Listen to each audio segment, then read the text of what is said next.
मराठवाड्यातली साधारण 70 लाख एकर जमीन पिकं वाहून गेली. त्या जमिनीवरती 70 लाख एकर जमिनीवरची पिकं उद्ध्वस्त झालेली आहेत. 70 लाख एकर जमिनीवरची पिकं उद्ध्वस्त झालेली आहेत. शेतकऱ्यांची घरं, पशुधन हे नष्ट झालेलं आहे. साधारण 36 लाख शेतकऱ्यांना हा फटका बसलेला आहे. 36 लाख शेतकरी. आता या 36 लाख शेतकऱ्यांना त्यांचं पीक, पशुधन, घरदार गावाच्या गावं वाहून गेली आणि 9 लाख कोटीचं कर्ज असलेल्या या सरकारनं 2,215 रुपये कागदावरती मंजूर केले. शिवसेना पक्षप्रमुख उद्धव ठाकरे यांनी काल केंद्र सरकारकडून 10,000 कोटीची मागणी केली. केंद्र सरकार ती मिळाल्याशिवाय मराठवाडा पुन्हा उभा राहणार नाही. उभा राहण्यासाठी फार वेळ लागेल, पण तग धरणार नाही. आत्ताच्या परिस्थितीत 10,000 कोटी तात्काळ मराठवाड्याच्या पूरग्रस्तांना मदत मिळावी अशी मागणी शिवसेना पक्षप्रमुख उद्धव ठाकरे यांनी केलेली आहे. आता आपल्या सही शिक्क्यांच्या चिन्हाच्या पिशव्यामधून मदत वाटण्याचं काम तिकडे सुरू आहे. हे किती निर्लज्जपणा आहे. लोक मरतायत आणि त्या मृद्यांचं राजकारण तुम्ही करताय, बरं का. म्हणजे भगव्या पिशव्या ठीक आहे, त्याच्यावर तुमचे फोटो, त्याच्यावर तुमच्या पक्षाचं चिन्ह, हे राजकारण करण्याचं आणि प्रचार करण्याचं कोणतं तंत्र ह्या लोकांनी निर्लज्जपणाचं अवलंबलेलं आहे मला कळत नाही.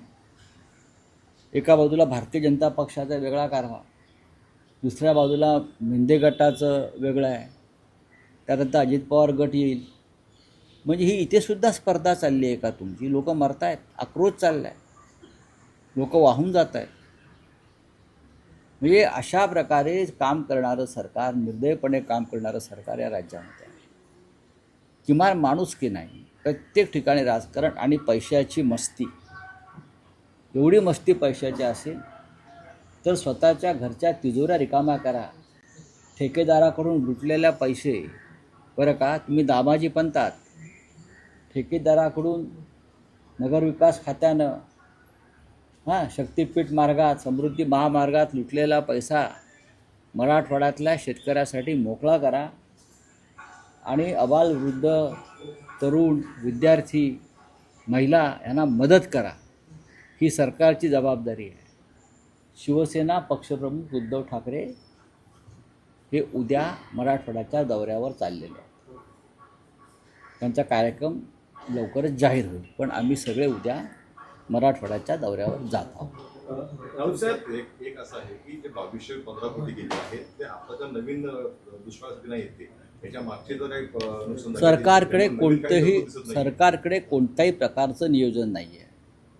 याआधीसुद्धा जो दुष्काळ आला, अवकाळी पाऊस आला, त्या संदर्भात जी आश्वासनं दिली ती अद्याप पूर्ण झालेली नाही. याचं कारण सरकारच्या तिजोरीमध्ये शेतकऱ्यांसाठी कोणत्याही प्रकारचा पैसा उरलेला नाही. ज्या सरकारवर साधारण 9 ते 10 लाख कोटीचं कर्ज आहे, ते सरकार शेतकऱ्यांना कुठून मदत करणार? म्हणून नरेंद्र मोदी यांना माननीय उद्धव ठाकरे साहेबांनी आवाहन केलेलं आहे की 10,000 कोटी रुपये तुम्ही तात्काळ द्या. एक लक्षात घ्या, ओला दुष्काळ वगैरे हा शब्द सोडून द्या. हा आघात साधा नाही. फक्त पिकं नाही वाहून गेली आहे, शेतं, माती, जमिनी वाहून गेल्या. ज्या मातीमध्ये पीक काढलं जातं ती मातीच उरलेली नाही, ती जमीन उरलेली नाही आहे. त्याच्यामुळे पुढल्या अनेक पिढ्यांचं नुकसान आहे शेतकऱ्यांच्या. मराठवाडा शेतीच्या दृष्टीनं पूर्णपणे उद्ध्वस्त झालेला आहे. हे या सरकारच्या लक्षात आलं आहे का?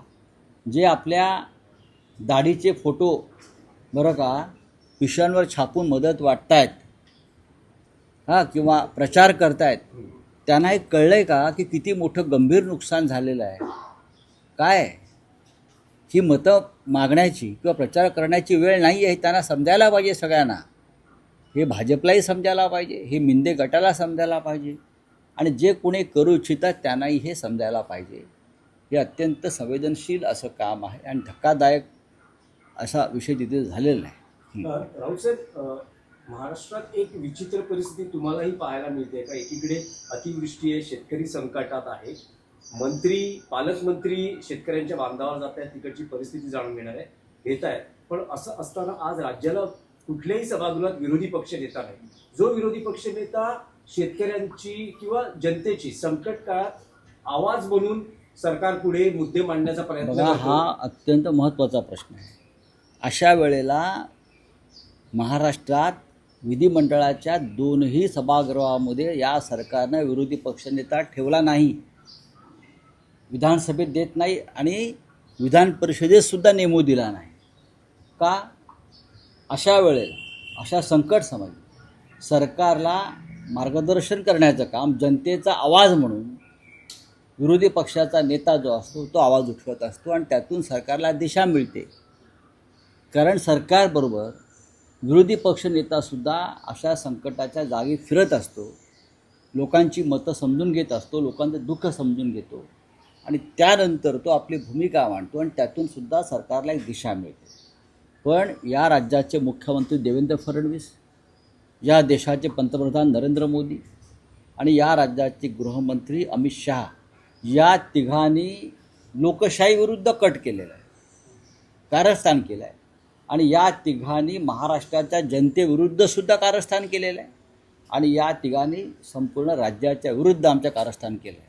विरोधी पक्षनेतेपद नसणं विधिमंडळाच्या दोन्ही सभागृहात हा या राज्याच्या जनतेचा जो आक्रोश आहे तो दडपण्याचा प्रयत्न आहे. विधानसभेच्या विरोधी पक्षनेतेपदी भास्कर जाधव यांची नियुक्ती करावी असं विधानसभेतल्या तिन्ही प्रमुख पक्षाने कळवलं. शिवसेना हा मोठा पक्ष आहे.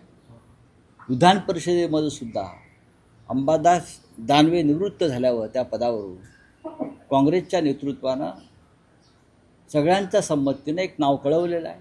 मला वाटतं सतेज पाटील यांचं नाव आहे. त्यांनाही नेमलं जात नाही. याचा अर्थ काय समजायचा? लोकशाहीच्या गप्पा मारताना तुम्ही स्वातंत्र्य, लोकशाही, अभिव्यक्ती स्वातंत्र्य, संसद, विधानसभा ह्याच्यावर तुम्ही प्रवचनं जोडता. मग तुम्ही दोन्ही सभागृहात महाराष्ट्रात ज्या राज्यातून डॉक्टर बाबासाहेब आंबेडकर निर्माण झाले, त्या राज्यामध्ये दोन सभागृहात विरोधी पक्षनेता नसावा आणि एवढं संकट आहे राज्यामध्ये.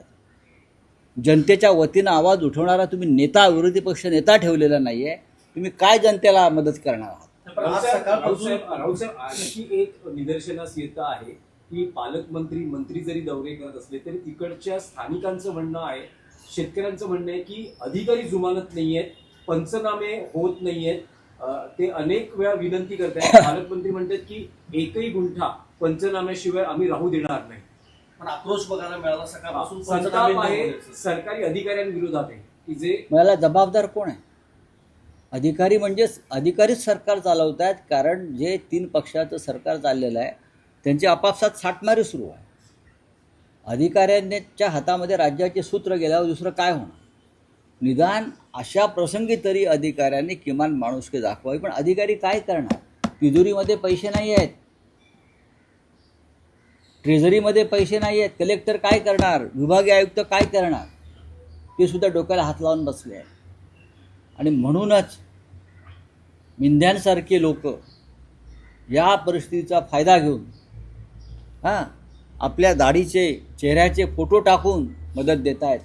अहो, सरकार आहे ना, सरकारची मदत आहे. महाराष्ट्र सरकार म्हणा, तुमच्याकडे किंवा फडणवीसांच्या लोकांकडे इतका प्रचंड पैसा वाहत चालला आहे का पुरासारखा, की तुम्ही तुमचे फोटो टाकून मदत देताय? तुम्ही इथेसुद्धा अमानुषपणे राजकारण करताय का? माणसं मरतायत, वाहून चालली आहेत गुरंढोरं सगळी. पण अतिवृष्टीची सर परिस्थिती येण्यापूर्वी जो काही आपत्ती व्यवस्थापनाचा जो निधी होता तोही दिला जात नाही. अनेक अधिकाऱ्यांच्या आपत्ती व्यवस्थापनाचे जे मंत्री आहेत ते गिरीश महाजन आहेत. मध्यंतरी या विषयावरती मी एक प्रकरण ठेवली होती.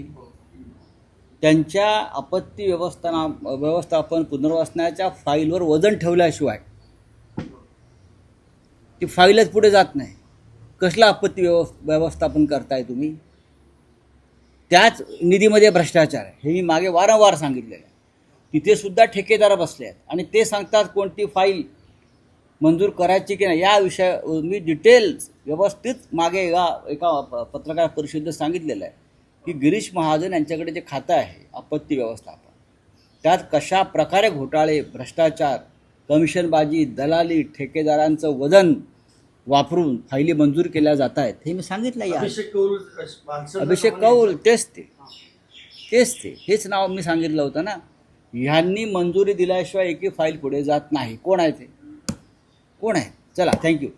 बोलिए. महाराष्ट्र में मराठवाड़ा में बड़ी पूर्व परिस्थिति आपत्तिजनक परिस्थिति होती है. उप मुख्यमंत्री एकनाथ शिंदे परिवहन मंत्री साक्षात नहीं वहाँ पे मदद लेते हैं. देखिए, सरकार खुद आपत्ति में है. पूरा मराठवाड़ा रीजन जो है, जहाँ 11 डिस्ट्रिक्ट है, 11 ज़िले हैं, भारी तबाही हो रही है, हो गई है. लगभग 70 लाख एकड़ ज़मीन खेती पूरी तरह से बह गई है, ढस गई है. लगभग 40 लाख किसानों को नुकसान हुआ है. पशुधन गया है, खेती गई है, घरदार गया है, सब कुछ चला गया है. लेकिन सरकार कहाँ है? सरकार के ऊपर लगभग 10 लाख करोड़ का कर्जा चल रहा है. तो सरकार मदद कहाँ से देगी? शिवसेना पक्ष प्रमुख उद्धव ठाकरे जी ने ये मांग की है कि नरेंद्र मोदी देश के प्रधानमंत्री ने 10,000 करोड़ की तत्काल मदद देनी चाहिए, नहीं तो मराठवाड़ा पूरी तरह से उद्ध्वस्त हो जाएगा.